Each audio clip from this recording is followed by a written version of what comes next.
Bien, bonjour à tous, merci d'être là. Cette table ronde à distance est consacrée à l'Europe des religions, héritage et nouveaux défis. C'est une des initiatives de l'Université populaire européenne de Grenoble.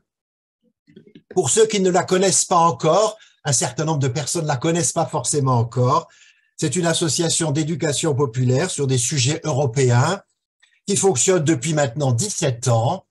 Nous avons réalisé de nombreuses conférences en lien avec l'actualité, bien sûr, à chaque fois. Sur notre site, nous proposons les conférences sont sur le site, des mini-cours en vidéo, des notes de lecture, des notes d'actualité, des interviews de personnalités tournées vers les questions européennes. Donc, n'hésitez pas à visiter le site de l'UPEG. Il est simple, upeg.eu pour y accéder, c'est simple. Et à écouter nos émissions de radio hebdomadaires sur RCF Isère, le quart d'heure européen. Pour cette conférence, nous avons la chance d'avoir à distance deux intervenants qui connaissent très bien ces sujets. Jean-Paul Vilaine, qui est docteur en sciences religieuses, directeur d'études émérite à l'École pratique des hautes études, la section sciences religieuses. Il a été titulaire de la chaire Histoire et sociologie du protestantisme. Il a dirigé l'équipe de recherche Groupe, Société, Religion, Laïcité. Il a été président de la Société internationale de sociologie des religions et il a été président du conseil d'administration de l'hebdomadaire protestant Réforme. Pierre Bréchon est professeur émérite de sciences politiques à Sciences Po Grenoble, qu'il a dirigé de 2002 à 2005. Il est chercheur au laboratoire de sciences sociales Pacte. Il travaille, entre autres, sur la sociologie des valeurs et de sociologie de l'opinion. Il a dirigé une publication d'un atlas des Européens, valeurs communes, différences nationales, et un ouvrage sur, là encore, les valeurs des Européens, évolution et clivage. Il connaît par conséquent bien les valeurs des Européens. Alors, je fais une toute petite introduction, une courte introduction avant de leur laisser la parole. Bien évidemment, c'est eux les spécialistes. Pourquoi avoir choisi de traiter ce sujet sur l'Europe des religions, héritage et nouveaux défis?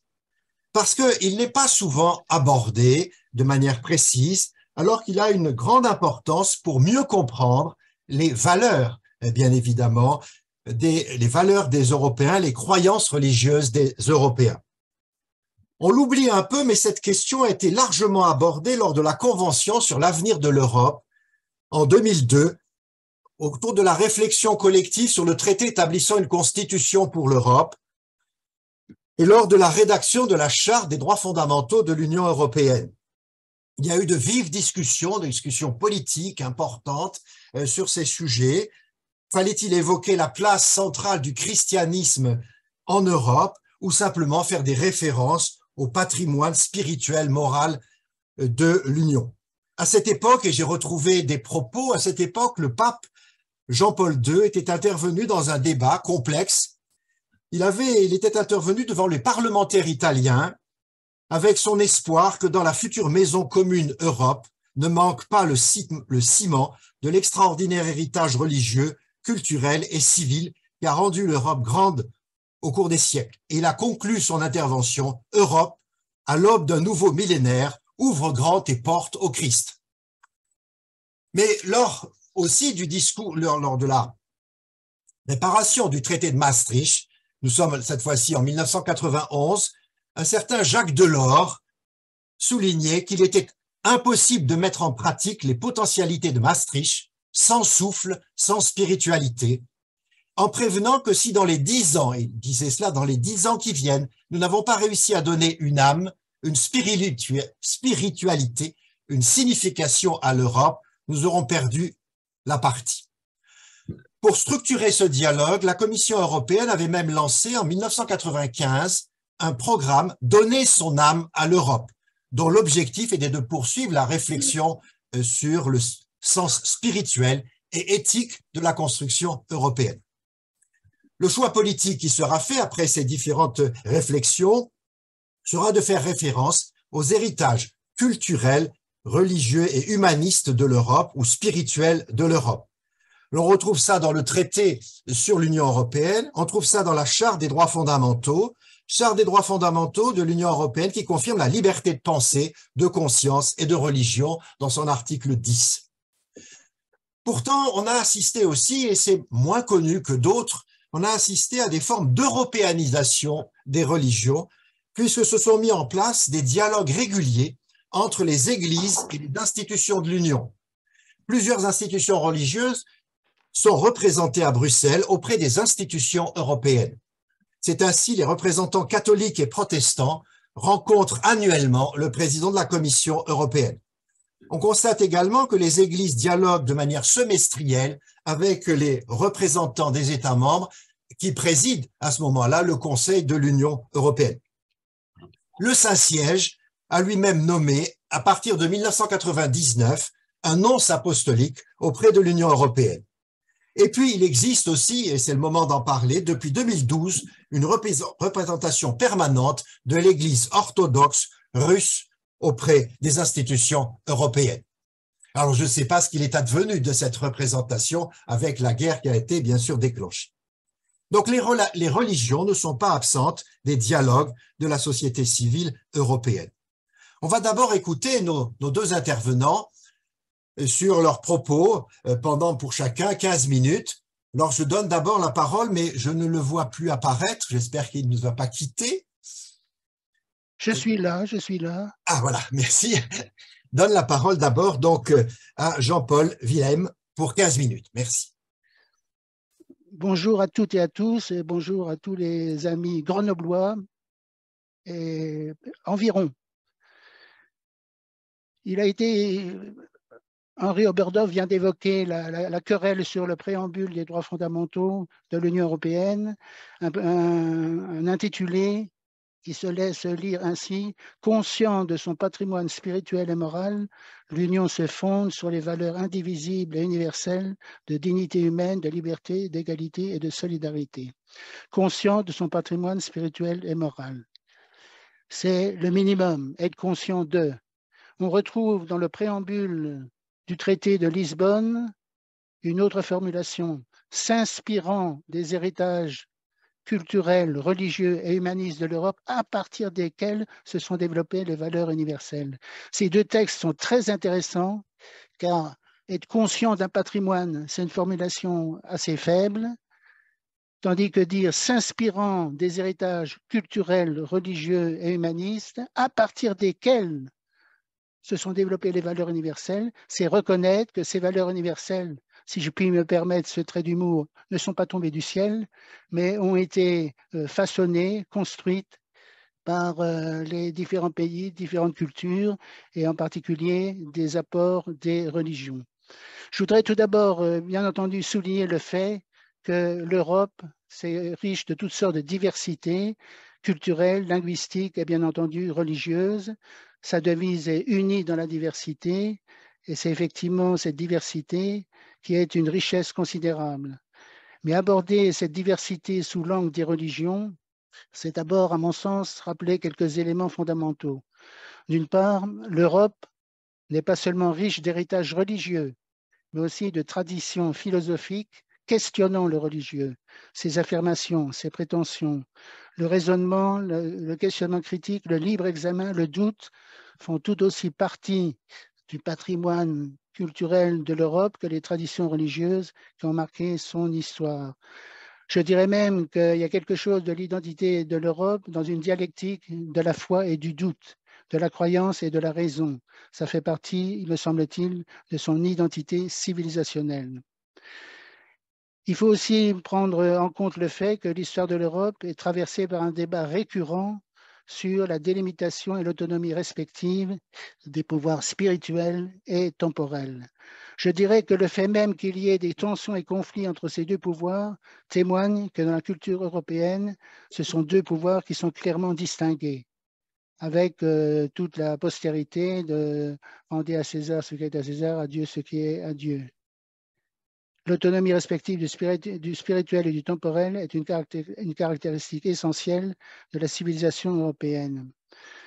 Force aussi est de reconnaître que l'Europe, c'est la terre des conflits confessionnels, des guerres de religion, de l'antisémitisme, et donc l'Europe, c'est aussi un passé de violence associée à la religion, mais une violence associée à la religion qui a été dépassée par la pacification de ces violences religieuses et l'émergence de sociétés démocratiques respectant la liberté de conscience et de pensée. Autrement dit, l'Europe, c'est la construction historique d'une paix et d'une tolérance civile permettant aux différents pays de s'organiser comme collectivité politique tout en admettant la pluralité des options religieuses et philosophiques des populations. Une fois rappelé ceci, il est important de prendre en compte le formidable défi. On a longtemps pensé, selon le mot d'ordre de la monarchie absolue, une foi, une loi, un roi, on a longtemps pensé qu'une même collectivité devait avoir une même religion, que la gouverne politique ne pouvait pas gérer une diversité religieuse. Ça a été le résultat des traités de Westphalie en 1648, le cuius regio eius religio, tel prince, telle religion.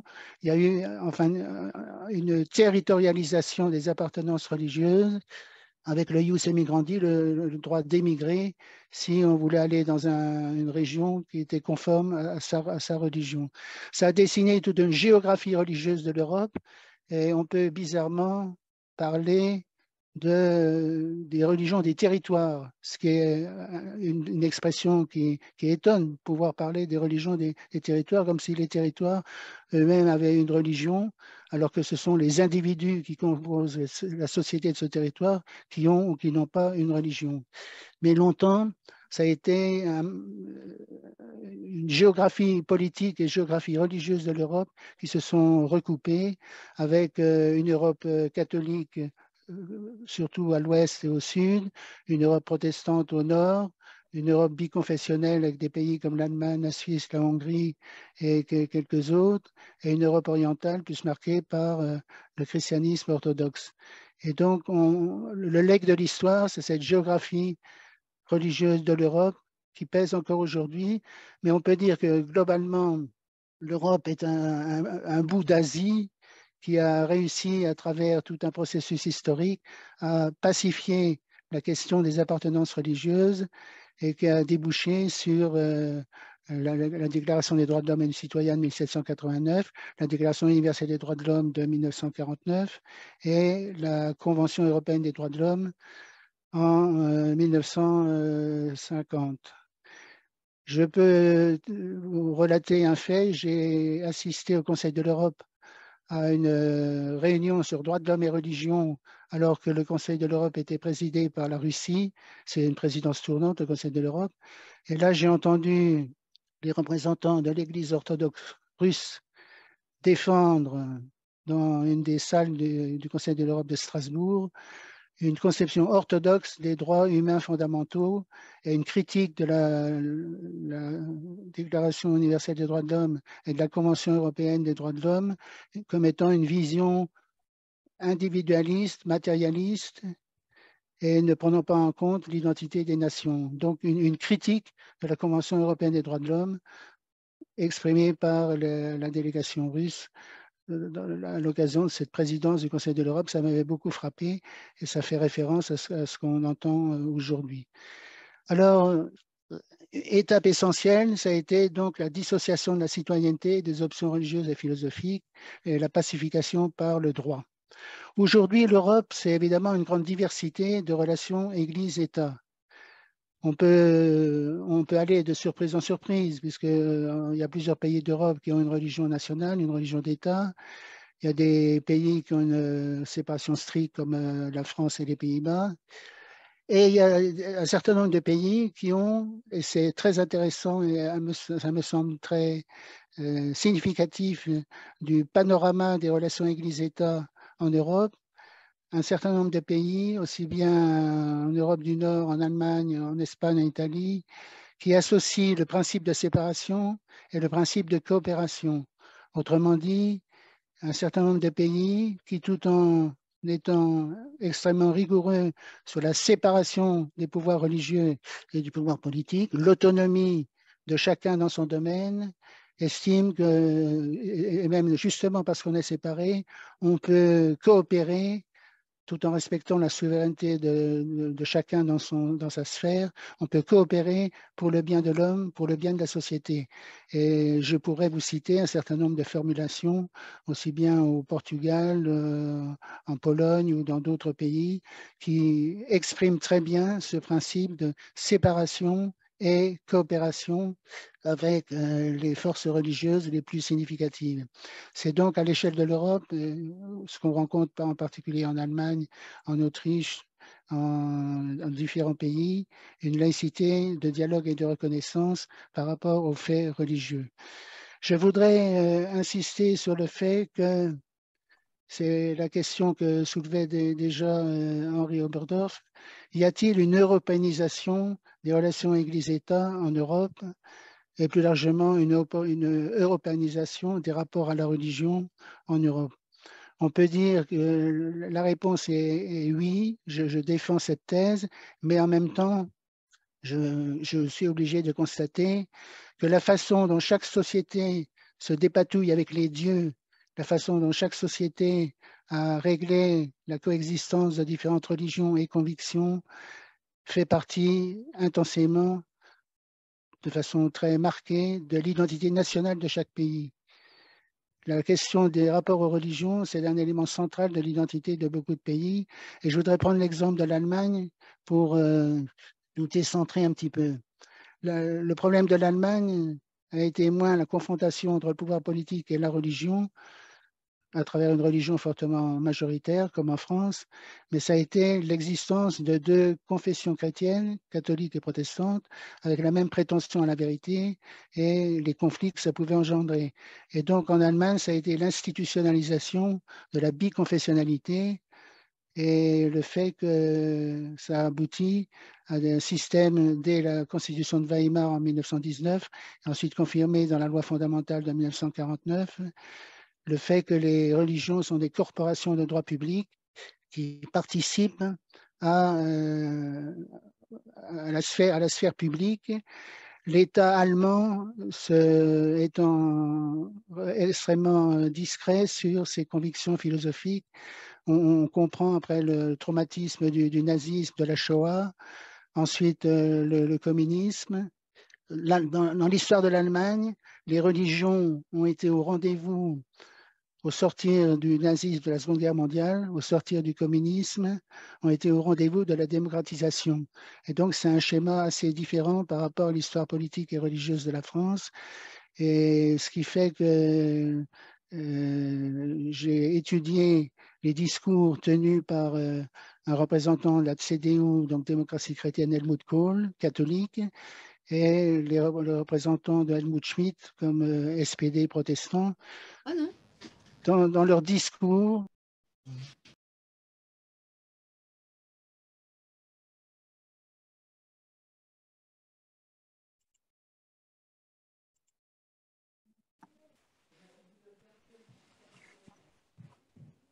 Ça va, vous m'entendez? Ça y est, oui, ça revient, ça revient. Oui, Merci. excusez-moi. Non, non. Tous les deux exprimaient les limites du politique. Et j'ai une citation de Helmut Schmidt, donc chancelier fédéral, comme vous savez, SPD, qui a eu cette déclaration. Moi, je gère l'entreprise Allemagne pour les questions de sens.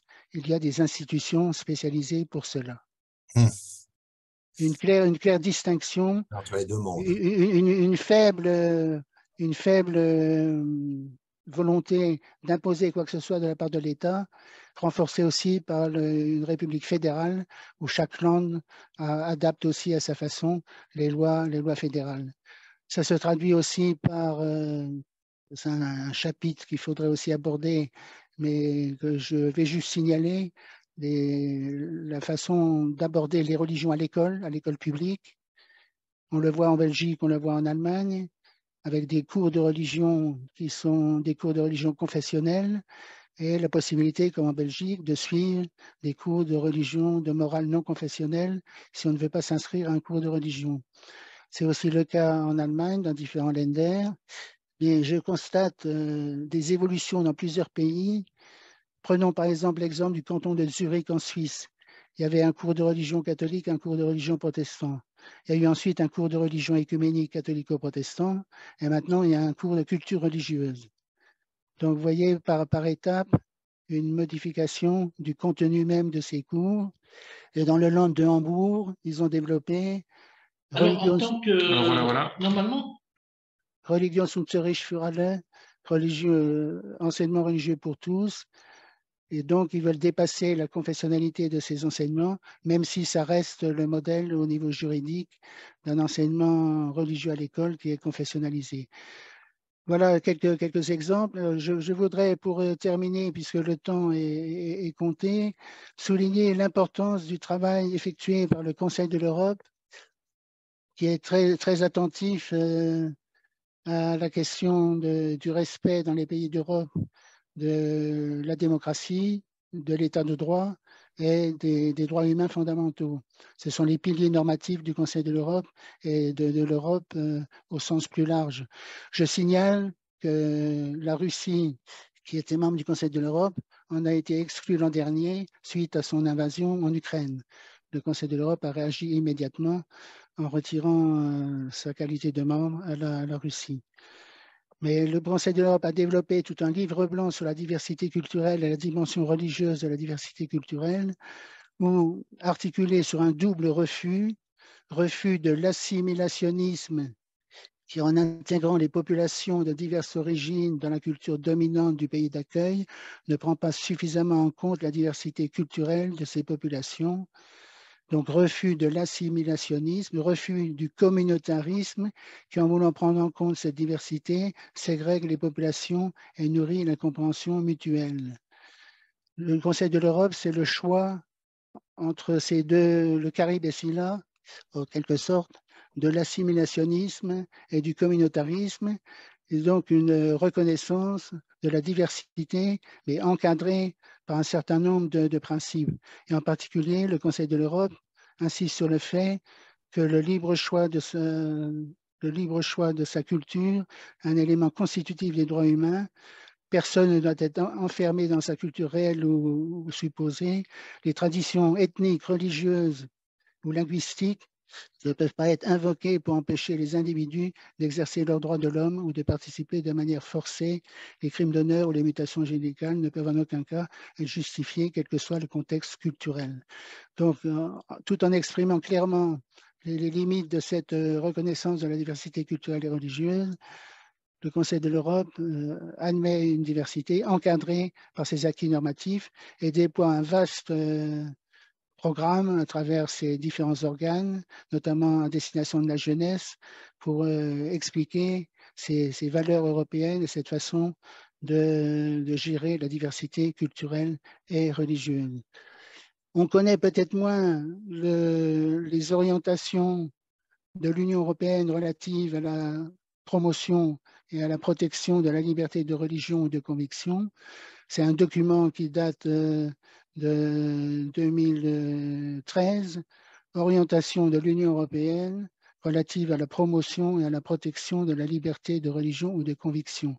Rien que ce vocabulaire, cette formulation est européenne et sans doute sonne peut-être bizarrement pour des oreilles françaises qui ne sont pas habituées à ce type de formulation. Il faut savoir que dans le vocabulaire européen, on parle toujours de la liberté de religion ou de conviction, le mot conviction étant utilisé pour prendre en compte les humanismes séculiers, les philosophies non religieuses de l'homme et du monde, et donc qui sont prises en compte à côté des traditions religieuses. Et c'est un réflexe, on parle maintenant toujours de liberté de religion et de conviction. Voilà quelques échos, quelques flashs sur. Il y a un véritable travail européen qui s'effectue à partir de ces différents outils, en particulier l'institution du Conseil de l'Europe, des initiatives aussi de l'Union européenne, les rencontres avec les autorités religieuses. Et je termine en abordant directement la question de l'européanisation. Je crois qu'on peut dire qu'il y a une européanisation déjà à travers le droit et le rôle, la jurisprudence de la Cour européenne des droits de l'homme. Il y a certes une reconnaissance de la marge de la marge d'interprétation de chaque pays qui est reconnue, mais il y a une européanisation qui s'effectue par le droit malgré tout et malgré le fait, encore une fois, que les spécificités de chaque pays sont respectées.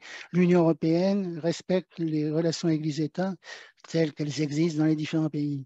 Et la deuxième tendance qui nourrit la thèse de l'européanisation, mais là, c'est une façon de passer le relais à Pierre Bréchon, c'est les évolutions sociologiques, les évolutions de la façon d'être religieux ou les façons de ne plus être religieux.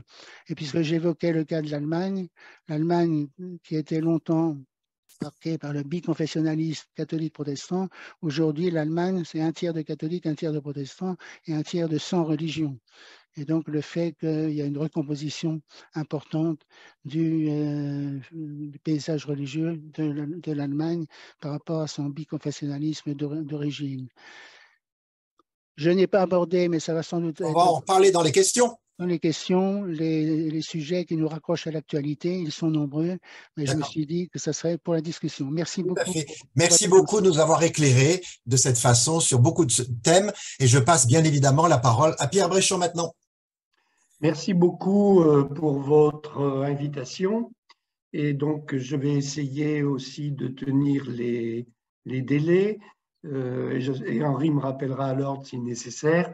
Donc, je vais en fait suivre un déroulé sur quelques diapositives.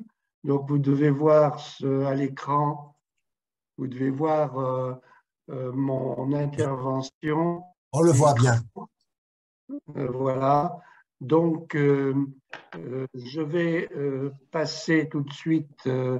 Donc, ça, c'est en fait une introduction pour dire ce que je vais expliquer ensuite. Donc, je vais d'abord m'attacher à cette carte. Je trouve cette carte absolument fabuleuse. On l'a publiée dans l'Atlas des religions il y a déjà quelques années.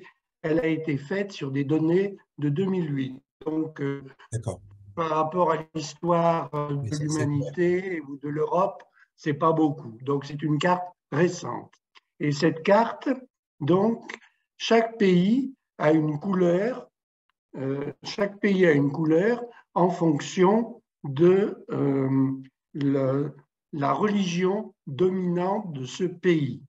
Donc, c'est là.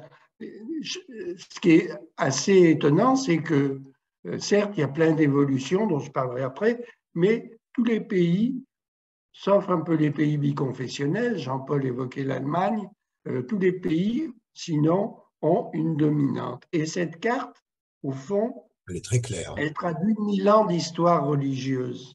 Vous avez le premier clivage entre ouest et est de l'Europe, entre Église de Rome et Église de Constantinople. C'est un clivage du XIe, XIIe siècle.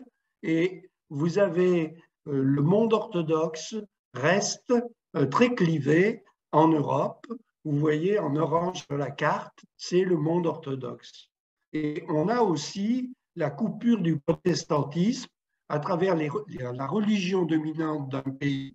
En rose, vous avez l'Europe protestante. Il faut y ajouter, parce qu'il y en a beaucoup dans les pays biconfessionnels, en plus jaune, vous avez une Europe de pays, disons, confessionnellement multireligieuse.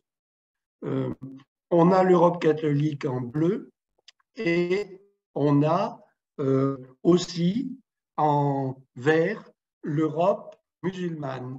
Il ne faut pas oublier que peut-être, même si elle ne se voit pas beaucoup sur la carte, il y a une Europe musulmane qui existe.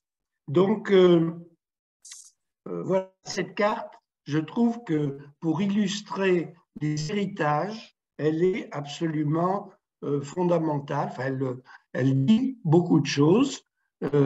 Et cela dit, il y a aussi des évolutions que je vais essayer de rappeler. Il y a beaucoup d'indicateurs religieux, beaucoup de variables religieuses. Quand on regarde les Européens, beaucoup de variables religieuses sont à la baisse.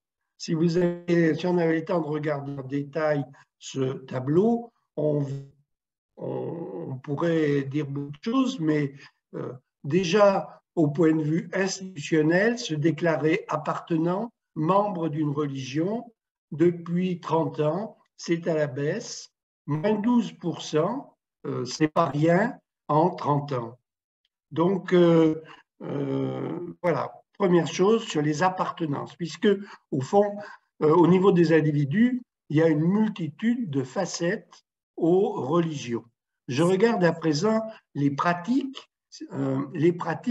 Aller à un office religieux au moins une fois par mois. Là aussi, c'est à la baisse, sauf dans les pays orthodoxes. Et tout à l'heure, sur les appartenances, on voyait aussi qu'il y avait une spécificité des pays orthodoxes. Autrement dit, ça, c'est une première grande conclusion sur les évolutions des religions en Europe. Ça baisse partout, sauf dans le monde orthodoxe. Et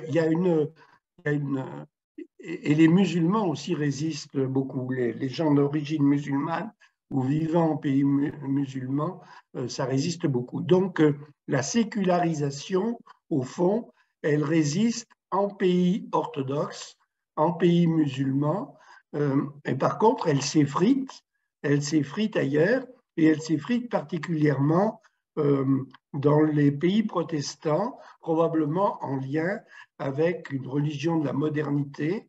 Jean-Paul avait écrit en 1992 un livre sur la précarité protestante. Je crois qu'on voit bien cela dans les données. La prière, qui est aussi un indicateur, l'intensité de la prière, qui est aussi un indicateur qui est assez intéressant puisque c'est moins dépendant d'une pression sociologique que la pratique cultuelle. Cette intensité de la prière, elle est aussi à la baisse en Europe. On a aussi une question dans les enquêtes sur les valeurs des Européens sur le sentiment religieux, se sentir religieux, non religieux ou athée convaincu. Comment on définit son identité du point de vue religieux ou non religieux.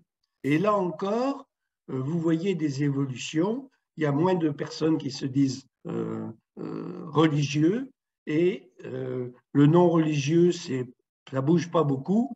Par contre, les athées convaincus, l'expression est très forte, les athées convaincus ont plus que doublé en 30 ans, représentant aujourd'hui 11% de la population européenne. Et cela dit, il y a des grandes différences par pays. La France est le pays, je dirais, il y a des grandes différences par grandes zones géographiques, hein, en fonction des régions qui résistent et de celles qui résistent moins, mais il y a aussi des différences par pays. La France est le pays où, en fonction de sa tradition historique, probablement, c'est le pays où il y a à peu près un quart de la population, presque un quart de la population, qui se déclare athée convaincue. Et si on regarde chez les jeunes de 18 à 29 ans, c'est presque 30%. Donc, ça dit quand même beaucoup de choses sur l'évolution et la sécularisation de l'Europe de l'Ouest, notamment. Je regarde à présent les croyances en Dieu. Et croyances en Dieu, c'est bien d'avoir plusieurs questions pour mesurer les croyances en Dieu, parce que ça se coupe pas au couteau, les croyances en Dieu. Peut-être qu'autrefois, ça se coupait davantage au couteau, et une question dichotomique avait plus de sens qu'aujourd'hui. On va peut-être se focaliser sur la deuxième question, où on distingue croire en un Dieu personnel, croire en un Dieu sorte d'esprit ou de force vitale, les agnostiques qui ne savent pas quoi penser et ne pensent pas qu'il existe un Dieu, force vitale. Ce qu'on voit bien, c'est que le Dieu personnel est à la baisse, le Dieu force vitale, le grand horloger, on pourrait dire, il est plutôt à la hausse. Ça aussi, ça va dans le sens de la sécularisation. Les agnostiques, c'est assez stable. Et par contre, les gens qui ne croient pas, qui disent qu'il n'existe pas un Dieu ou une force vitale, c'est aussi plutôt croissant. On peut faire un indice de forte croyance en Dieu, le regarder par grandes zones géographiques, où on voit aussi les grandes différences selon les zones de l'Europe, les pays nordiques et l'Europe de l'Ouest très sécularisés, où peu de gens ont des croyances fortes en Dieu, moins d'un tiers de la population. Vous avez l'Europe du Sud un peu en position intermédiaire et toute l'Europe de l'Est qui est beaucoup plus croyante, avec là aussi des différences selon les pays. Alors, une chose quand même à remarquer, parce que c'est un indicateur un peu différent, les croyances à un futur extra-mondain, au-delà de l'humain, enfin au-delà de la vie d'aujourd'hui sur cette terre.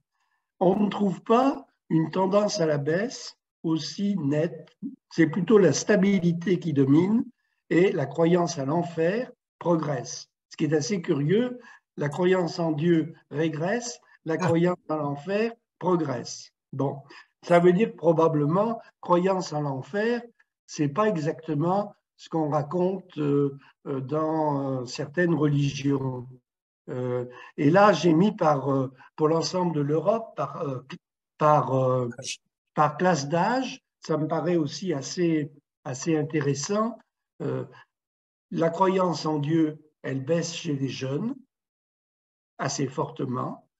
Les croyances à un monde extra-humain, c'est stable. C'est stable. Globalement, c'est stable. Donc, probablement, ça ne veut pas dire que les jeunes retrouvent le chemin des religions traditionnelles. Ça veut dire que quand ils disent qu'ils croient au paradis, à l'enfer, à une vie après la mort, c'est pas du tout le grand récit chrétien, et c'est certainement plutôt c'est plutôt de l'ordre de ce que j'appelle le psycho-religieux, et une manière de dire, voilà, la vie est si belle que ça doit continuer d'une manière ou d'une autre. Je passe sur cette diapo et je termine en soulignant qu'il y a quand même beaucoup de recompositions religieuses et de complexification de l'univers religieux. Autrefois, on pouvait être en noir ou en blanc par rapport aux religions.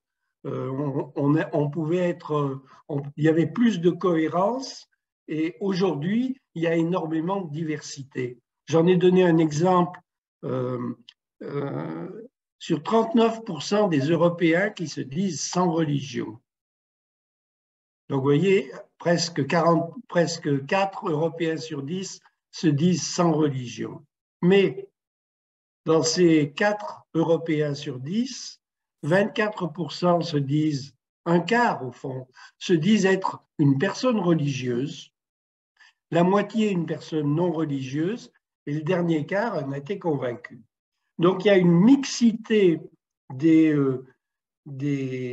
appartenances, des identités, je devrais plutôt dire, et on le voit aussi dans une question d'une autre enquête. J'ai ma façon personnelle d'être en contact avec Dieu sans avoir besoin des églises ou des offices religieux. À l'ère de l'individualisation, c'est pas étonnant qu'il y ait pas mal de gens qui trouvent que la foi doit être la religiosité, la religion doit être personnelle. Et si on considère spécifiquement les personnes qui se déclarent sans appartenance religieuse, vous avez 29% qui disent « j'ai ma façon personnelle d'être en contact avec Dieu ». La spiritualité, il y a 17% des Européens qui disent « je ne suis pas adepte d'une religion, mais je me considère comme une personne spirituelle » qu'on définit, parce que personne spirituelle, ça peut vous parler beaucoup de choses, une personne spirituelle intéressée par le sacré et le surnaturel.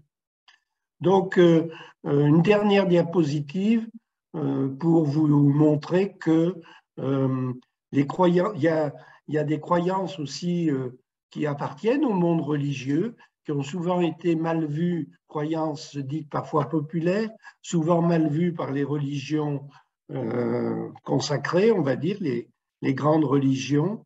Et elles sont très, très présentes à l'est de l'Europe, plus qu'à l'ouest, plus que dans les pays nordiques, qui sont très sécularisés. Plus on est sécularisé, moins on croit au porte-bonheur, aux guérisseurs, aux voyantes, aux signes astrologiques. Mais par contre, l'Est de l'Europe y croit beaucoup, ce qui est assez étonnant. Je termine sur cette remarque. Ce qui est étonnant dans un pays qui a été pendant presque un siècle communiste avec une idéologie anti-religieuse. Je vous remercie. Merci beaucoup, Pierre, et merci beaucoup pour tes diapositives extrêmement claires et tout à fait intéressantes. J'ai envie de te poser à toi tout de suite la question par rapport à ce que tu nous as expliqué. Comment expliques-tu cette différence entre l'Ouest et l'Est en matière religieuse sur l'Europe? Parce qu'il y a une forte différence que tu as évoquée sur tes chiffres. Il y a vraiment une forte croyance plutôt côté Europe de l'Est et une baisse côté Europe de l'Ouest. Oui, alors je fais aussi, avant de te répondre, je reprends quelque chose qui a été un petit peu évoqué tout à l'heure, c'est que la religion, c'est aussi des liens à toute une culture et à tout un ensemble de valeurs. Et donc, il y a un système, il y a derrière un système de valeurs. Et ce qu'on voit dans nos enquêtes, c'est que l'Europe de l'Est et l'Europe de l'Ouest sont pas seulement différents sur la religiosité, on va dire, Oui. elles sont différentes sur toute une série de choses. Si vous regardez par exemple sur le libéralisme des mœurs, c'est considérable. Et ça dit des choses d'ailleurs sur le conflit actuel, ce que raconte actuellement le patriarche de Moscou et le président Poutine. Le libéralisme des mœurs, y compris dans la population, pas seulement dans Oui. des élites politiques, l'homosexualité, par exemple, il y a des gens qui trouvent que c'est une manière possible de vivre, de vivre sa sexualité, c'est moins de 10% en Russie. Alors que c'est 60 ou 70% dans l'Europe de l'Ouest et 80% dans les pays nordiques. Donc, de ce point de vue-là, il y a tout le religieux, tout ce qui est de l'ordre de la sexualité, du rapport au corps et de la famille, et aussi la politique, des idées plutôt de droite ou plutôt de gauche. Il y a de forts liens. Ça fait d'une certaine manière système de valeurs. Et donc, j'en viens plus précisément à ta question. Si donc il y a cette forte différence religieuse, c'est à comprendre avec par rapport à toute une histoire qui est à la fois faite d'héritages très forts, et donc on veut tous être individualisés et ne devoir qu'à nous-mêmes ce qu'on croit, mais on est très marqué par nos environnements. Et donc, les territoires religieux sont aussi des territoires culturels, sont des histoires nationales, et donc ça marque beaucoup. Alors après, on peut rajouter plein de choses, puisqu'il y avait 2 diapositives qui montraient aussi que selon les pays à l'intérieur d'une zone géographique, il pouvait y avoir des différences importantes. C'est parce qu'une culture, ce n'est pas seulement celle d'une grande zone géographique, c'est aussi celle de traditions historiques propres à un pays. Et donc tout ça, ça marque profondément les peuples et les nations et les individus sur le long terme.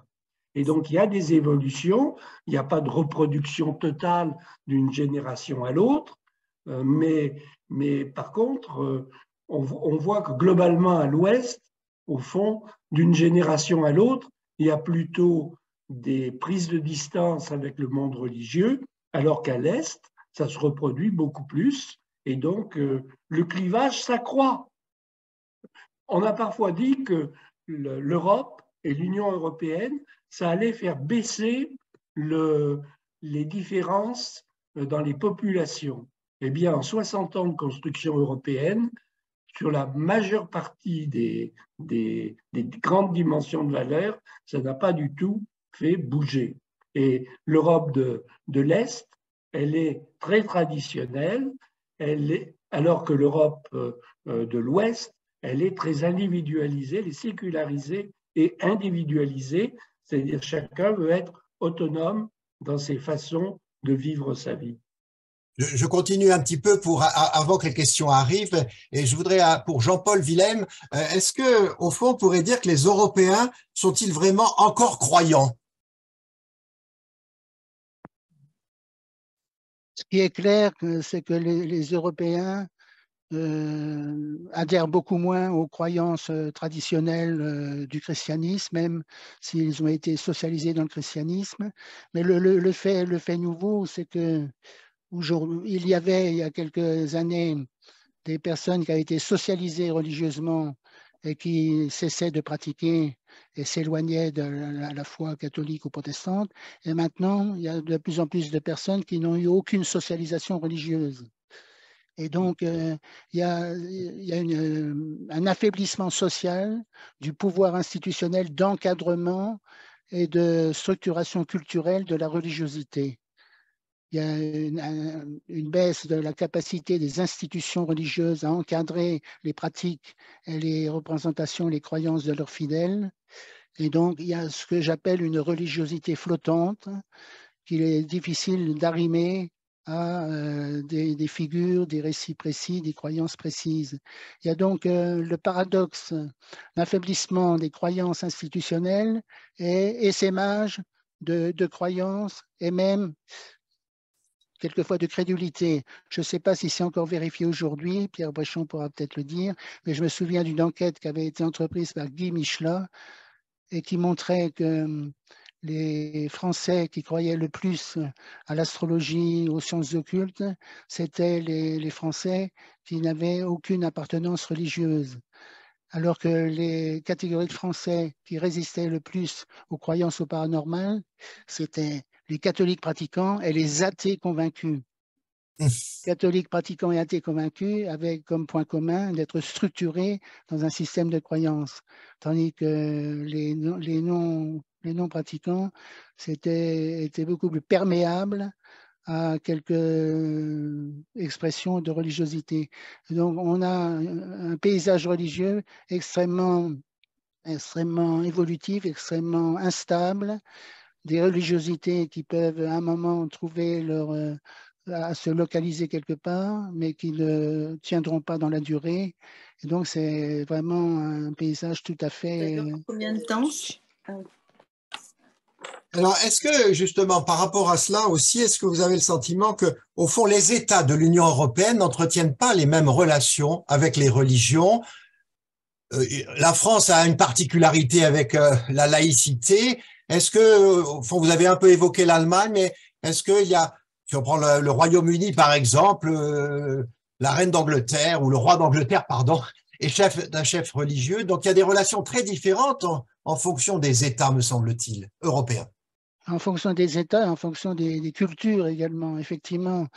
Ayant participé à un projet européen sur l'école des religions en Europe, mes collègues d'Allemagne, de Grande-Bretagne, de Norvège, des Pays-Bas avaient cette réflexion, mais pourquoi les Français s'excitent-ils autant dès qu'il s'agit de religion? Parce que pour les collègues de ces différents pays, la religion est un phénomène social et culturel qui existe, qui est pris en compte de façon tout à fait libre et décomplexée. Et il n'y a pas la même charge émotive dans l'évocation du religieux. Et on voit très, très clairement dans différents pays une prise en compte de face du phénomène religieux, on le nomme, ça existe, c'est une réalité sociale et culturelle, et on voit quelles peuvent être les contributions de ces traditions religieuses à la vie sociale, à la vie culturelle, et quelles peuvent être aussi leurs contributions pour éduquer, promouvoir les valeurs fondamentales de l'Europe, en particulier les droits humains fondamentaux. Car il y a une question, c'est un enjeu considérable. La démocratie n'existe pas s'il n'y a pas de démocrates. Alors les démocrates, ça se forme, ça s'éduque. Et quid, vu l'affaiblissement considérable du christianisme et d'autres religions en Europe, quid de la formation des individus, des jeunes, aux valeurs universelles, à partir de quel terreau culturel, religieux, philosophique peuvent-ils accéder à l'universel? J'aime bien la formule d'un écrivain portugais, Miguel Torga, qui dit « L'universel, c'est le local moins les murs. » Le local moins les murs. C'est être enraciné quelque part et ouvert. Mais ce n'est pas être universel, ce n'est pas ne pas avoir d'ancrage dans un état de surplomb, de flottaison, car ça affaiblit la transmission sociale s'il n'y a pas des supports culturels et organisationnels pour promouvoir, défendre un certain nombre de valeurs, sensibiliser les différentes générations à ces valeurs. Une enquête récente a montré qu'aux Pays-Bas, il y avait une proportion importante de jeunes qui n'avaient jamais entendu parler d'Anne Frank et qui ne connaissaient rien de la Shoah. J'ai une dernière question pour vous deux, mais elle est un peu provocatrice. Est-ce que les guerres de religion sont-elles inimaginables dans l'Europe au XXIe siècle? À vous deux. Ben, si je me permets de commencer. Ben oui, vas-y. Non, je pense que les guerres de religion ne sont pas complètement inimaginables, puisque, au fond, on a quand même connu au XXe siècle un certain nombre de conflits qui avaient des dimensions religieuses non négligeables. Donc, en Irlande, le conflit entre catholiques et protestants a quand même une forte dimension religieuse. Il y a des dimensions religieuses dans l'ancienne, par exemple en Bosnie-Herzégovine. Non, il n'y avait personne. Pardon? Continue. Le public aura la parole aussi après, s'il veut bien. Vas-y, continue. Donc, on voit bien que, et dans le conflit entre l'Ukraine et la Russie, alors, ce n'est pas un conflit religieux, puisque là, il y a c'est entre deux pays orthodoxes, mais justement, c'est entre deux pays orthodoxes, mais la Russie s'oppose à l'Occident d'une autre forme de christianisme, et on voit bien qu'il y a une dimension politique derrière ce conflit, y compris entre Ukraine et Russie, puisque en Ukraine, une grande partie de l'Église orthodoxe qui était rattachée au patriarcat de Moscou a fait sécession, et Constantinople a reconnu l'autocéphale comme église autocéphale, l'église ukrainienne. Donc on voit que dans la tradition protestante, c'est aussi une dimension culturelle importante, le religieux et le politique sont absolument inséparables, et très souvent le politique domine le religieux, contrôle le religieux. Ce n'est pas forcément très différent d'ailleurs dans le monde musulman, je dois dire. Mais c'est un autre... voilà. Alors, pour les questions de ceux qui veulent poser des questions, soit ils la posent en direct, soit ils mettent des messages. J'en ai une première avec un message. Il semblerait que les pays en voie de désécularisation sont davantage sensibles à l'état de droit. Qu'en pensez-vous? Je voulais ajouter aussi un mot je serais moins affirmatif que toi, Pierre, concernant les pronostics, en quelque sorte, de possibilité de guerre de religion. Effectivement, il y a eu encore en Europe, il y a eu l'Irlande du Nord, il y a eu la Bosnie-Herzégovine. Dès que la religion est associée à une identité nationale, c'est du nationalisme religieux, c'est le religieux. lorsqu'il est embrigadé dans une idéologie nationale et sert de repoussoir par rapport à d'autres. Et alors, le cas de l'orthodoxie est très intéressant et d'une extrême complexité, parce que l'orthodoxie, c'est en quelque sorte l'Orient de l'Occident. L'Orient de l'Occident, et à certains égards, les églises orthodoxes qui évoluent favorablement vers l'Union européenne, ça serait un petit peu l'Occident de l'Orient. Donc, l'Europe, c'est très, très, très intéressant de constater que l'Europe ne se réduit pas à l'Occident. Et ça, évidemment, Jean-Paul II l'avait bien vu, c'est l'Europe à deux poumons, poumon occidental, poumon oriental. C'est un enjeu considérable.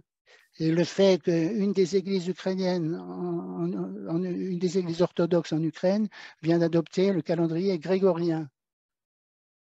Autrement dit, rejoindre le calendrier de l'Europe de l'Ouest. C'est un petit fait, mais c'est tout à fait significatif.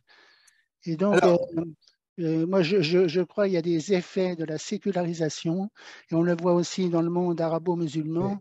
Plus le niveau d'éducation s'élève, plus aussi le taux de femmes faisant des études s'élève, plus ça induit des évolutions qui se rapprochent de la sécularisation. Alors, je vais avec Bénédicte Duchâteau, non, à une question? Il y avait Claude Rivière. Rivière. Le micro. Voilà. Merci. J'ai été pendant de nombreuses années dans un comité qu'on appelait le comité Islam-Europe et qui a eu un assez longtemps d'existence jusqu'à 2015 ou 2010. Et je représentais la France et c'était passionnant parce que c'était à la fois des représentants des conférences catholiques européennes et des patriarcats orthodoxes. Et j'ai pu mesurer dans le travail concret de discussion qu'on a eu, notamment à propos de l'islam, la différence de conception, et notamment au niveau des valeurs, ça rejoint tout à fait ce que disait Pierre Bléchon.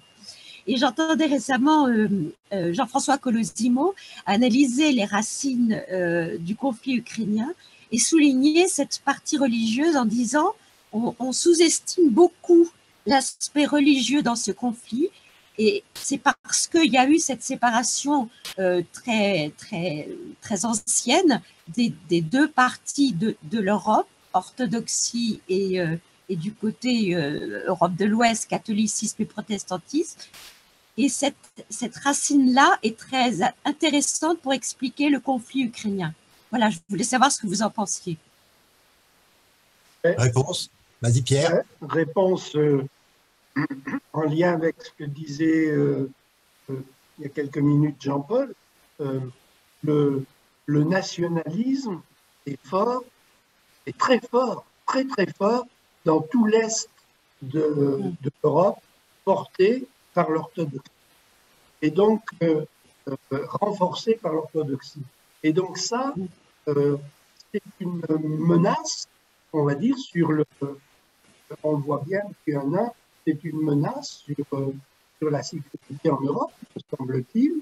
Et le retour de la guerre froide est fortement porté par les nationalismes, à mon avis. François, tu as une question? François, j'entends. Oui, mais il y avait une question de Claude Rivière avant. Il avait fait une remarque écrite sur les noms ou non. Mais vas-y, vas-y. Un message écrit. Mais bon, dans ce cas-là, je vais poser la question. Non, il me semblait je voulais parler de la Russie et de l'orthodoxie en Europe de l'Est et de l'Allemagne.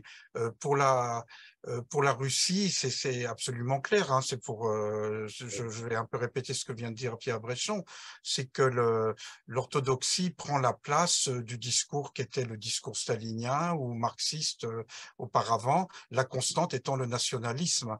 La constante depuis la fondation de l'URSS, depuis la révolution bolchevique, c'est ce qui permet de voir la continuité impériale. La Russie, c'est le pays qui n'a pas cessé d'être un empire vindicatif du tsarisme jusqu'à Poutine. Et maintenant, le discours de Poutine, qui est quelqu'un qui a été formé par le KGB à l'ère communiste, donc il n'a pas une formation religieuse formidable, j'imagine, est un discours qui est devenu religieux et moralisateur. Et d'ailleurs, je suppose que les cadres de l'Église orthodoxe doivent être eux aussi de formation KGB, ou en grande partie, en tout cas, dans les échelons supérieurs. Alors, lorsque l'Église ou la religion se renforce dans les pays orthodoxes issus de l'ex-Europe de l'Est, c'est une réaction nationale. C'est un peu d'ailleurs un peu le cas aussi en Pologne, sauf qu'en Pologne, bon, ça a tendance maintenant un peu à reculer. Enfin, la position catholique reste quand même très, très, très forte. Maintenant, pour l'Allemagne, là, il y a un cas qui est quand même très curieux, mais qui s'explique peut-être par le fait que l'Allemagne de l'Est, elle a été accueillie par une Allemagne de l'Ouest. Or, l'Allemagne de l'Est, elle a inoculé ses valeurs non religieuses héritées de 40 ans de communisme à l'Allemagne de l'Ouest. Et là, il y a C'est peut-être une question, non? C'est peut-être une question, Jean-Paul Vilaine? De faire, parce que c'est quelque chose dont on ne parle pas souvent, donc c'est de voir un peu les réactions de nos deux spécialistes à ça, parce que c'est quelque chose qu'on ne dit pas. Lorsque la révolution est-allemande, c'était une révolution dont les leaders étaient des pasteurs ou des filles de pasteurs, n'est-ce pas? Mais n'empêche que ce que l'Allemagne de l'Est a inoculé à l'Allemagne de l'Ouest, c'est pas l'amour du communisme, parce que c'est pas pour ça qu'ils faisaient la révolution, mais ça a été la sécularisation. Et par exemple, ça se voit pour la fête, pour la communion laïque, la Jugendweihe, hein, qui continue d'être célébrée en Allemagne de l'Est très massivement et beaucoup plus que les communions religieuses. Donc une communion laïque qui a ses origines avant le communisme, hein, plutôt dans la République de Weimar, mais qui reste la fête, qui célèbre l'entrée dans l'adolescence ou dans l'âge préadulte. Alors c'est ça que je voulais vous...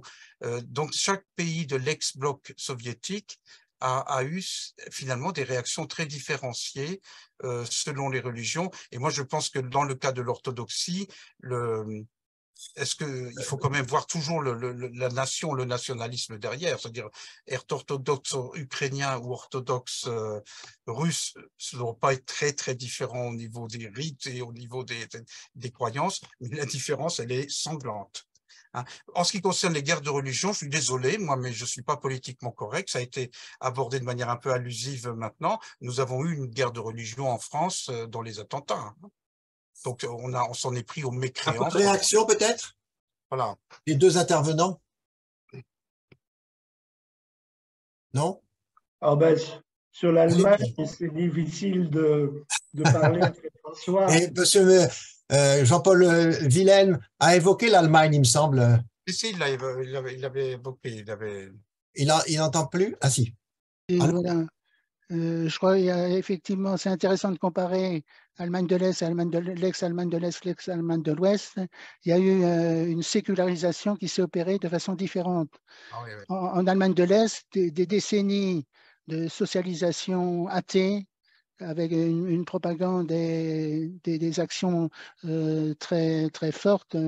Les jeunes qui faisaient leur confirmation protestante ou des enfants de pasteurs qui faisaient leur confirmation étaient emprisonnés ou suspectés et empêchés ensuite de faire des études parce qu'ils avaient fait leur confirmation religieuse. Il y a donc une sécularisation par la force là. Ouais. Durant des décennies, et ça, on peut dire, elle a réussi à détacher une proportion non assez conséquente de la population. Tandis que la sécularisation à l'Ouest, c'est plutôt faite à travers les évolutions socioculturelles globales, comme c'est le cas en France et dans d'autres pays. Et donc, c'est deux voies un peu différentes vers la sécularisation. Par rapport à l'orthodoxie, même au sein de l'orthodoxie grecque, il y avait aussi, j'en ai discuté une fois avec Vassilios Makrides, un sociologue grec, qui disait qu'il y avait un rapport critique à l'Occident, un anti-occidentalisme, y compris dans l'orthodoxie grecque. Et qu'il y a un rapport compliqué à l'Occident dans la tradition orthodoxe, et c'est évidemment exacerbé par Poutine et tout son discours nationaliste qui diabolise l'Occident. Et ça, c'est extrêmement frappant et extrêmement, comment dire, contestable, évidemment, et c'est un énorme problème. Surtout que ça vient briser. Il y a eu des années où l'orthodoxie, à travers notamment en France l'Institut Saint-Serge, par exemple, l'orthodoxie s'ouvrait à la modernité occidentale. Des échanges très fructueux entre intellectuels catholiques, protestants, orthodoxes qui ont eu lieu. Et donc, il y a une sorte de régression de l'orthodoxie qui pose évidemment un problème. Les questions écrites arrivent. Alors, je pense que Claude Rivière, ça serait bien de préciser un peu ce que vous souhaitez. Est-ce que je peux dire un mot, Henri? Pardon? Est-ce que je peux dire un mot? Oui, oui, bien sûr, pas de souci, pas de souci. Mais... Sur l'Allemagne, bon, d'abord, en Allemagne de l'Est, dans nos enquêtes, le taux d'athées convaincus, il est plus fort qu'en France. C'est-à-dire que dans l'Allemagne, ça doit être 14 ou 15, mais je crois que pour, par exemple, le land de Dresde, ça doit être 28%, je crois. Il y a un autre Länder de l'Est, c'est 26%. Donc, il y a une très forte sécularisation et athéisme, anti-religion, pas seulement sécularisation, mais anti-religion en Allemagne de l'Est. Et moi, j'ai regardé un petit peu cette question sur l'Allemagne de l'Est et je pense qu'il n'y a probablement pas que le communisme qui explique la forte tradition anti-religieuse en Allemagne de l'Est.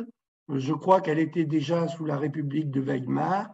En tout cas, il y a sûrement d'autres facteurs, parce que sinon on a du mal à comprendre pourquoi en orthodoxie, le communisme, au fond, n'a pas eu d'effet. Est balayé et l'orthodoxie reprend le dessus, et pourquoi en Allemagne de l'Est, c'est très différent. Alors, Claude Rivière, peut-être, pour expliquer un peu votre interrogation sur les différents sondages, si j'ai bien compris. Oui, merci de me donner les paroles. Bonsoir. Oui, c'était un peu ma question, parce qu'il y a donc, je connais un des centres, mais bon, pour avoir recherché un petit peu sur Internet, bien sûr, le Pew Research Center, qui donne généralement les données religieuses, enfin, qui fait état des données religieuses, y compris en Europe. Alors, je me pose un petit peu la question, si c'est bien fondé, effectivement, quelles sont les méthodes de recherche et quels sont les instituts européens qui seraient les plus fiables à la limite? Parce que là, c'est vraiment une question importante. Les statistiques jouent beaucoup et notamment, je le sais, puisqu'on participe, nous, au dialogue entre les institutions européennes et puis les organisations confessionnelles et non confessionnelles, à savoir sur quoi peut-on se baser pour essayer d'avancer un petit peu dans ce type de dialogue. Je pense que vous le connaissez. Et puis ma deuxième question, à part l'état de droit, c'était sur le soutien. Pourquoi les églises et les cultes soutiennent-ils la démocratie libérale? C'est le débat qui a eu lieu récemment au Parlement européen, auquel j'ai assisté, et toutes les religions présentes et représentées soutenaient la démocratie libérale versus la démocratie antilibérale. Merci. Alors là, je sais pas, pour les instituts de sondage, c'est Pierre d'abord, non? Oui, je veux bien dire quelques mots. D'abord, oui, le Pew Research Center aux États-Unis publie beaucoup de sondages religieux, de sondages sur l'évolution des religions, pas seulement aux États-Unis. Aux États-Unis, d'ailleurs, ils montrent, les sondages faits par le Pew Research Center montrent que ce que les Américains appellent les nones, c'est à peu près l'équivalent des 100 religions, ont progressé depuis à peu près 2 décennies de manière assez importante. Donc la sécularisation, il y a aussi une tendance qui existe, même si elle est plus faible que en Europe de l'Ouest. Il y a une tendance qui existe aux États-Unis. Pour ce qui est donc c'est un institut, je crois qu'on peut dire sérieux quand même. Tous les instituts, c'est des entreprises commerciales, hein, quasiment.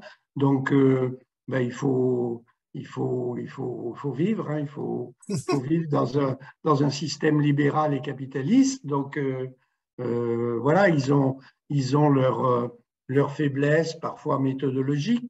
Moi, pour ce qui est de l'Europe, nos enquêtes sont faites par des grands. Chaque pays choisit un institut dans son pays en fonction de ses moyens, hein, je dois dire. Par contre, pour tous les pays, la coordination européenne impose une méthode strictement aléatoire qui est donc plus sophistiquée et plus précise et plus représentative que beaucoup de sondages beaucoup moins chers, faits d'ailleurs par les mêmes instituts, mais voilà. Donc, les grands instituts aujourd'hui s'européanisent, je dois dire, puisque avec Internet, il est devenu très facile de faire avec le web des enquêtes dans tous les pays européens si on a une bonne équipe de traducteurs.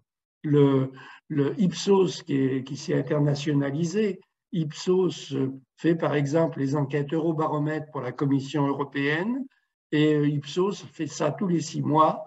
Les traducteurs ont 15 jours à peu près pour traduire et rétro-traduire les questionnaires.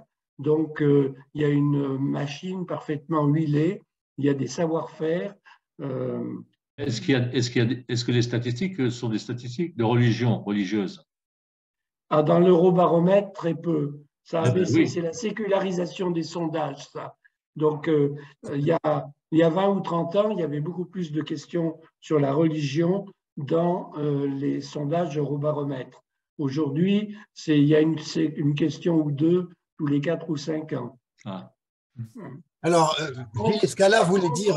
Par contre, il y a d'autres enquêtes internationales sur les religions.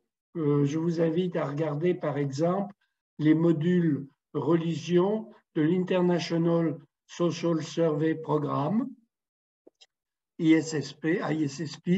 Donc, si vous regardez, vous tapez ISSP.fr,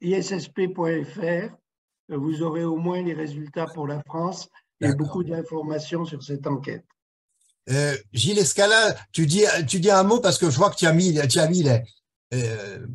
les manifestations de soutien. Est-ce que tu peux dire un mot? Oui, en fait, je l'avais mis là pour pas intervenir comment dire, dans la discussion, c'est un petit peu décalé. Oui, en fait, je voulais annoncer, puisqu'on arrive à 1 an d'agression russe en Ukraine, à l'organisation de manifestations vendredi et samedi. Une manifestation d'abord à 18h30 Poula, et puis samedi à 15h, ainsi qu'un concert organisé par une chorale ukrainienne le soir à 18h30 à Olivier Messiaen. Ce que je voulais dire aussi, c'est que j'ai appris que le mouvement de la paix organisait une manifestation même lieu, même heure, ce qui évidemment est assez mal vu par l'association ukrainienne qui depuis 1 an organise des manifestations à Poula. Merci. Voilà, je vous remercie. Alors, monsieur Pierre Avedigian veut faire un témoignage depuis l'Autriche. Oui, merci beaucoup de l'invitation que j'ai reçue par mon ami Philippe Gonnet de Grenoble. Je suis auvergnat expatrié en Autriche depuis une 30aine d'années et je voudrais peut-être renforcer ce qu'avait dit monsieur Willem sur des fois les différences de perception quand on vit à l'étranger, avoir vécu en Allemagne et en Autriche, où effectivement le rapport entre les églises et l'État est beaucoup plus structuré, plus simple. On connaît notre histoire, on connaît la leur. En Autriche, il y a 16 religions enregistrées officiellement, plus des associations de nature religieuse qui, elles, ne sont pas d'utilité publique, mais qui sont enregistrées officiellement. Donc, c'est quelque chose qui historiquement n'existe pas en France et qui est assez dur à expliquer dans certains autres pays qu'on n'ait pas ce rapport officiel. Et c'est très quantitatif, il suffit d'avoir existé tant de temps et de représenter, je crois, 0,2 pour 1000 de la population pour pouvoir avoir ce type de droit et de rapport. Voilà le petit témoignage exotique de mon côté. Et j'aurais eu aussi une question, parce qu'y compris en Autriche, qui est un pays très catholique, comme vous l'avez dit, ou de culture catholique, on voit quand même des églises protestantes, adventistes, baptistes et autres s'installer à l'américaine, dans des endroits qui ne sont pas la cathédrale de Vienne et les belles cathédrales, mais plutôt dans les banlieues, avec avec des installations plutôt modernes près de centres commerciaux, etc. Enfin, vous voyez ce que je veux dire, pas vraiment pignon sur rue, mais qui maille un certain type de population, en particulier venant d'Afrique ou venant d'Amérique du Sud. Et comme nos sociétés sont de plus en plus internationalisées, c'est quelque chose qui ne me semble pas marginal. C'est pour ça que je n'ai pas bien saisi dans vos chiffres, quand on dit protestant, qu'est-ce que ça veut dire? Donc, je ne sais pas si ce phénomène émerge et est quantifiable et quantifié dans les enquêtes que vous présentiez. Merci beaucoup, en tout cas, pour l'invitation. Monsieur Jean-Paul Willem, vous pouvez répondre à cette interrogation? Oui, très, très intéressant. Merci pour votre témoignage. Effectivement, c'est ce qui frappe le plus dans un certain nombre de pays d'Europe. On regarde en face le phénomène religieux comme phénomène social et culturel et on voit quel rôle il peut jouer dans la société sans avoir cette réaction un petit peu d'effroi qui identifie le phénomène religieux à tentative de pouvoir, de résurgence du cléricalisme. Or, c'est justement parce qu'il y a une forte sécularisation, une perte de pouvoir des institutions religieuses, qu'on peut assister à des reconfigurations des relations entre les autorités publiques et les religions. D'ailleurs, même dans un pays comme la France, il y a des différences entre la laïcité proclamée et la laïcité pratiquée. Les autorités publiques rencontrent régulièrement les groupes religieux, les représentants, dans le domaine de la bioéthique, dans le débat sur la fin de vie, par exemple. Il y a donc une sorte de reconnaissance sociale de la présence et du rôle des religions, et il ne s'agit pas du tout d'un retour du pouvoir des religions, puisqu'elles sont consultées à côté d'autres forces qui animent la société civile. Mais par rapport à la question de Claude Rivière, qui me paraît très importante, pourquoi en fin de compte, il y a un tel plébiscite de l'individualisme néolibéral de la part des forces religieuses? Effectivement, on a l'impression qu'il y a un bulldozer, un rouleau compresseur qui va dans le sens de renforcer l'autonomie de l'individu, le pouvoir de l'individu, en oubliant que l'individu est un être en relation, que ses décisions dépendent aussi des autres, qu'il s'inscrit dans des filiations. Il y a donc une sorte d'appauvrissement à travers un individualisme absolu où l'individu devient la règle de toute chose. Et je suis quelquefois étonné que les églises, les institutions religieuses ne s'expriment pas plus en osant opposer d'autres perspectives, comme si c'était soit les traditionalistes, les fondamentalistes qui réaffirmaient leur orthodoxie, leur orthopraxie, ou sinon c'était la dissolution de la société séculière, comme s'il n'y avait pas de voie moyenne pouvant se construire à l'intérieur même de la société séculière en acceptant les cas de la laïcité. Comment repositionner les voies des religions dans un tel contexte. Alors, il y a une question de Claude Béguin à tout le monde. Ne pensez-vous pas que l'athéisme des gouvernements communistes, une fois terminé, entraîne l'adhésion religieuse augmentée? Entraîne que l'adhésion religieuse augmente. C'était Claude Béguin, mais je crois qu'il n'est plus avec nous, non? Si je vois bien. Si, je suis toujours là. Alors, oui. Posez votre question. Alors, oui, voilà, c'est ça. Est-ce que, alors, il y a une intervention tout à l'heure qui a dit que c'était peut-être le cas en orthodoxie, mais pas du tout le cas en Allemagne de l'Est, puisque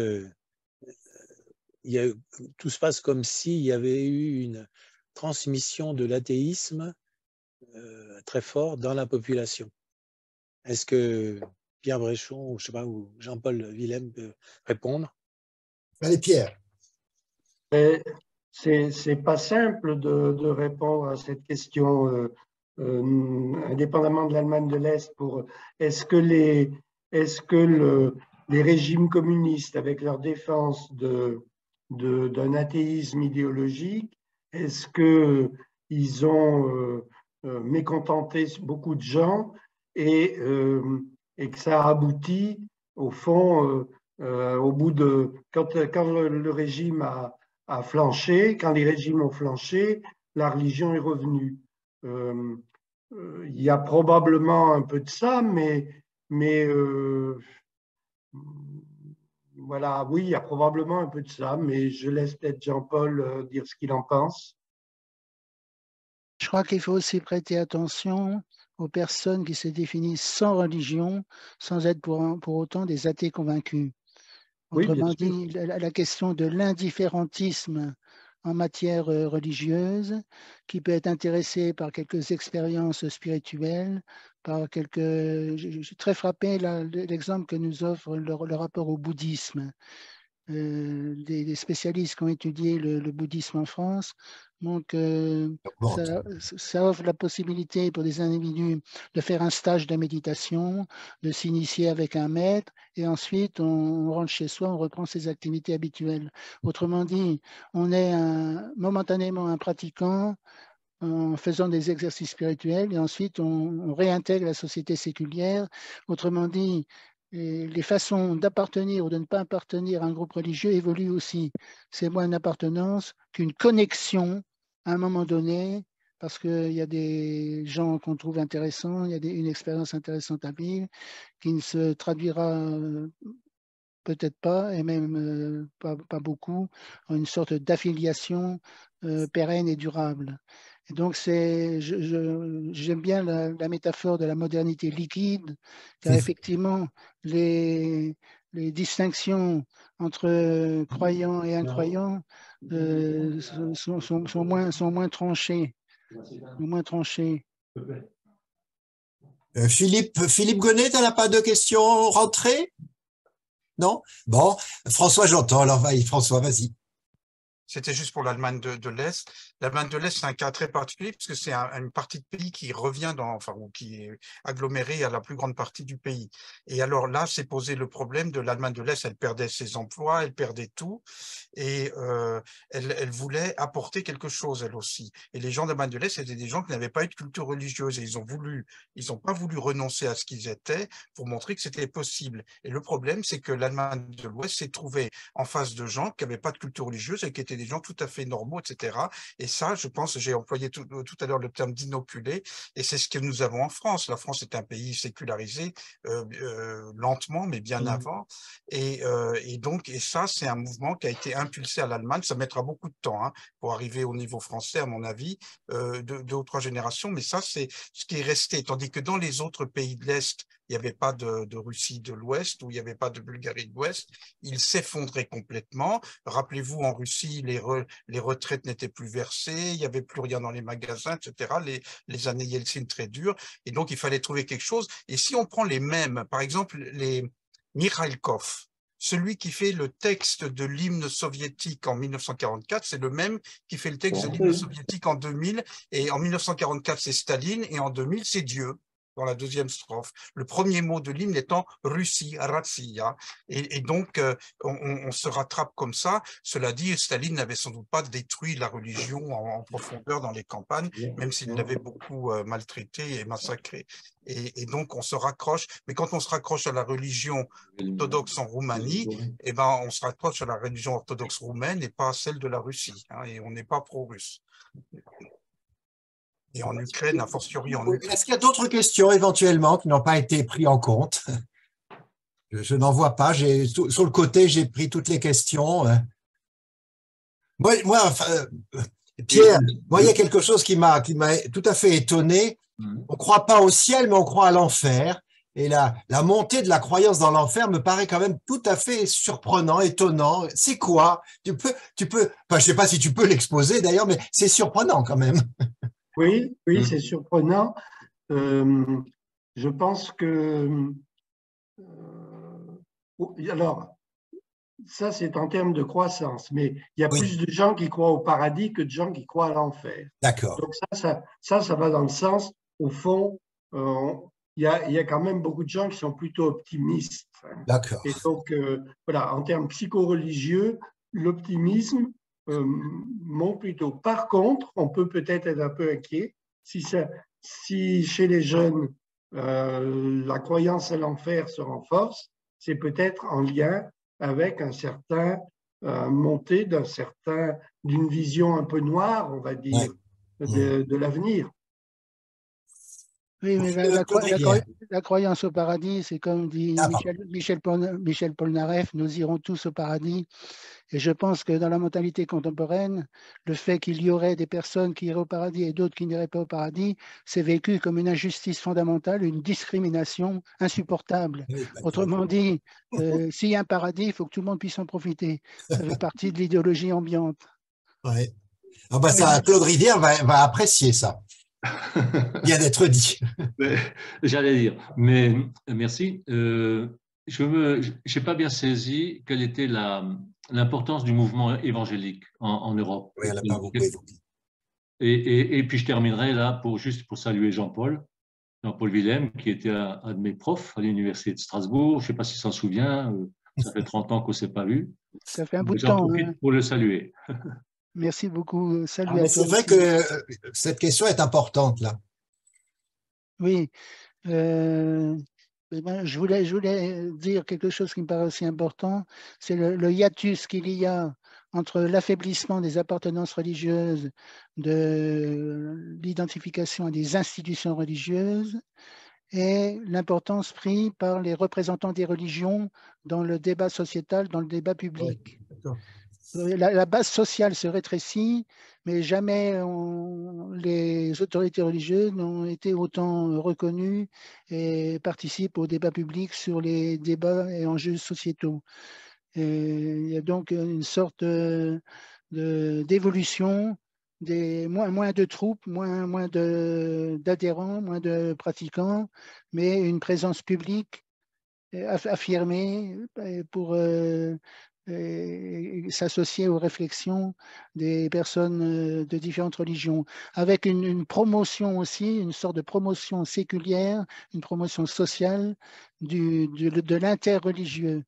Il y a un intérêt, y compris dans la République laïque française, un intérêt pour l'interreligieux, mettre en scène les représentants des différentes religions, en y associant éventuellement les représentants d'humanisme athée ou des francs-maçons, pour montrer qu'au-delà de cette diversité d'ancrage convictionnel, nous participons à la même société et faisons face aux mêmes défis. Il y a une promotion séculière de l'interreligieux. C'est tout à fait le cas. C'est tout à fait le cas au niveau des instances européennes. Oui. Absolument, absolument. Pierre, une dernière intervention parce qu'on va devoir arrêter. Pierre, non, tu as des dernières choses à dire? Moi, tu parles? Ben, Pierre Bréchon, oui, Pierre. Oh oui, je te dis Pierre, pardon, excuse-moi. Pierre Bréchon. Je croyais qu'il y avait une dernière question. J'ai pas de question, mais… Non, mais une dernière intervention, je sais pas. Oui. Que penser des intégristes? La dernière question, c'est que penser des intégristes? Ah ben, il y a des politologues ou sociologues qui ont souvent expliqué que les tendances dominantes, les fortes croissances d'une tendance historique, par exemple la tendance à la volonté d'autonomie, à des valeurs post-matérialistes, cette montée qui est assez forte depuis la sortie de la guerre, ça produit aussi ces contre-tendances et ça peut expliquer les montées du populisme. Bon, donc cette thèse, on peut l'appliquer à beaucoup de choses. Donc la montée de la sécularisation, de religions flottantes, comme l'a dit Jean-Paul tout à l'heure, on peut comprendre qu'il y ait des résistances dans une petite partie des pays, disons, de l'Europe de l'Ouest, et que donc il y ait des tendances aussi rigoristes. Donc c'est comme ça que au fond, il n'y a jamais une seule… Tout le monde évolue pas dans le même sens dans une société libérale. Il y a des contre-tendances, il y a des sous-cultures, et donc tout ça est extrêmement complexe.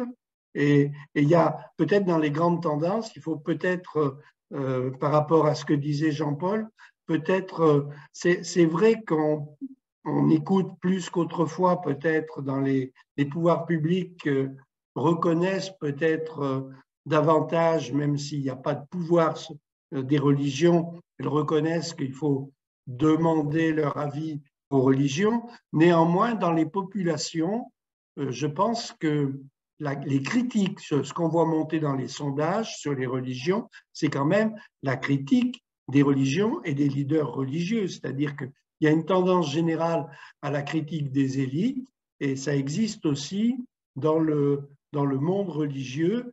Et les derniers scandales dans certains pays d'Europe sur les crimes sexuels n'arrangent pas les choses. Bien sûr.